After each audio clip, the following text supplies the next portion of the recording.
Hello everyone, it's Seth, probably better known as Saffron Olive, and it's time for another Instant Deck Tech. So today we're heading all the way back to Legacy to check out a really sweet combo deck built around the power of Rest in Peace of all cards. This is Blue-White Helm. Recently took Peter Holman to a top 8 finish at SCG Legacy IQ, so congrats to Peter on their finish with the deck. A quick reminder before we break it all down, if you enjoy this deck and you want to see it made into videos, take a minute, click the like button, the subscribe button, leave a comment, anything you can do to support your deck, because whichever deck is most popular gets a shot at being made into videos next week. So it might sound strange, but the key combo piece in this deck is Rest in Peace. So you probably know what this card does. It sees play as a sideboard card, a very popular and powerful sideboard card to hate against Dredge and Snapcasters and Tarmogoyfs. When it enters the battlefield, it exiles the graveyard, then it makes it so any future cards that would go to the graveyard go to exile. The key thing about Rest in Peace is it's what we call a replacement effect. It has this key term on it instead.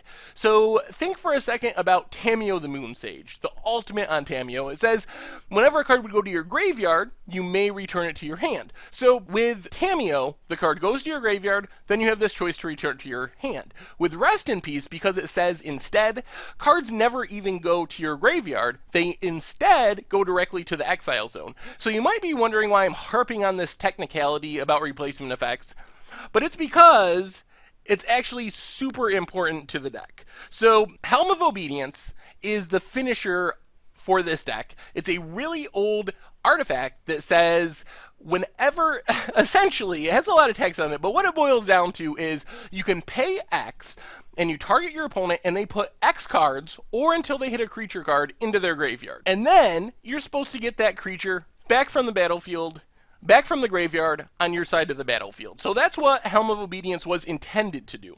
However, notice it says you put X cards into your graveyard because Rest in Peace creates this replacement effect where the cards are going directly to exile. You can pay X1 with Helm of Obedience, tap it, and you just exile your opponent's entire library if you have a Rest in Peace on the battlefield, and then they just die on their next draw step by drawing on an empty library. So that's step 1 for abusing Rest in Peace. Step 2 is Rest in Peace makes Energy Field really ridiculous. Energy Field says prevent all damage that would be dealt to you by sources you don't control. So it doesn't matter if it's spells, if it's creatures, whatever it is, it just prevents the damage. Your opponent can't deal damage to you no matter how they try. So it pretty much locks you out of ever losing the game, apart from getting milled out or something like that.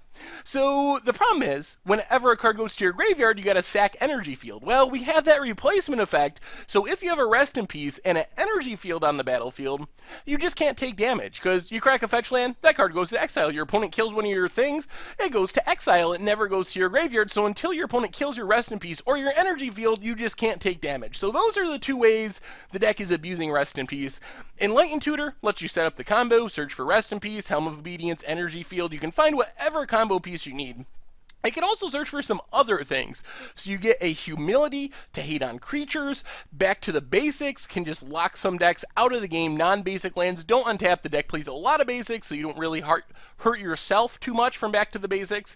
Luminarch Ascension is a backup win condition. Once you have the Energy Field locked, you can't take damage. So that means Luminarch Ascension is getting a counter at the end of your opponent's turn each time because you didn't lose life because your opponent can't damage you.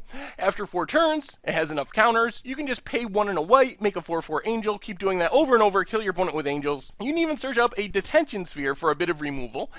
And then you can search up a couple artifacts as well. Engineered Explosives, good for killing little things. You can get up to X2 in this deck, so you can kill Tarmogoyf, a Dark Confidant. You can also kill Delvers and all the 0 mana stuff. Pithing Needle shuts down opposing Jaces or other Planeswalkers, anything with activated abilities.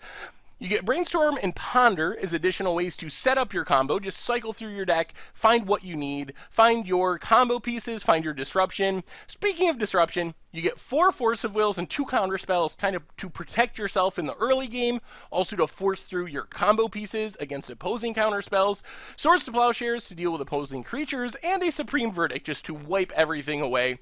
And then the backup finisher, and one of the best cards in all of Magic, Jace the Mind Sculptor, just does it all. If you can play a Jace on a stable board, backed up by counter spells, or after you kill all your opponent's stuff, it can just take over the game in a turn or two by brainstorming, then eventually you just plus it until you exile your opponent's library away that way. In the mana base, Karakas is the only kind of unique land. Can use it to bounce Grizzlebrands and Emeralds coming from your opponent, stay alive against Show and Tells and combos like that. Flooded Strand and Polluted Delta let you search out some lands. 3 Tundras, 8 Islands, and 4 Plains. So remember, back to the basics is a thing. It's symmetrical, hits both players. So playing a ton of basic lands means you're not going to hurt yourself as much with the back to the basics. In the sideboard, Monastery Mentor comes in as kind of the backup win plan. No creatures in the main deck, so theoretically your opponent's going to take out their creature removal. You're bringing a Monastery Mentor, your counter spells, your ponders, your brainstorms, all those cards come along with monk tokens. You pump up your tokens with prowess by casting them, and you can win that way, and kind of close out the game a little bit faster, or through disruption on your other combo pieces. Meddling Mage can kind of protect you from certain cards. Submerge and Swords to Plowshares give you some additional removal. Energy Flux is very good against artifact-based decks, basically giving them an upkeep of 2 for each one, so it's really hard for opponent to keep them alive. Teferi's Response, really weird card, but it counters a wasteland targeting one of your lands and lets you draw 2 cards for your trouble. So if you're expecting your opponent to wasteland you or otherwise interact with your lands, it's very strong. Mindbreak Trap fights against storm decks, and that is Blue-White Helm for Legacy. And that's been our instant deck tech for today. So thank you very much for watching. I hope you enjoyed the video, and I will talk to you soon.